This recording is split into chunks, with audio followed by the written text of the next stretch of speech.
1991. aasta augustis toimus Moskvas putš ehk sõjaväeline riigipöördekatse. Eesti poliitikud mõistsid, et tekkinud võimuvaakum Moskvas tuleb ära kasutada.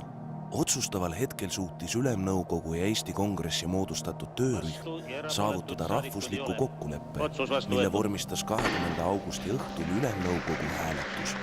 Eesti Vabariigi iseseisvus taastati õigusliku järjepidevuse alusel. Aga värske vabadus oli ohus. Putšistid saatsid Tallinnasse tankikolonni. Rahvas astus riiklikult tähtsate objektide kaitsele. Raadios teatati, et televorm on ära võetud. Siis ma panin jope selga, istusin autosse ja sõitsin kohal. Hakkas juba valgeks minema. No nii, umbes siin siis oli vist värav, millest edasi enam ei saanud. Teiselt poole raudväravat olid Vene sõdurid ja siiapoole kogunes üha rohkem ja rohkem inimesi. Ja ega siis oligi hetk, et said aru, et asi on tõsine. Ja siis äkki hakkas kostuma sealtpoolt küljest mürinat. Ja umbes samal ajal ilmusid ka sealt tagant nähtavale esimesed soomusmasinad. Siis oli põhitunne oli see, et jama. Et Eesti Vabariik on välja kuulunud, milleks seda jama veel vaja on. Et annaks Jumal, et siis midagi enam ei juhtus.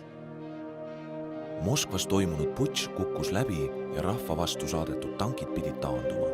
Me saime hakata takistamatult oma iseseisvat riiki uuesti üles ehitama.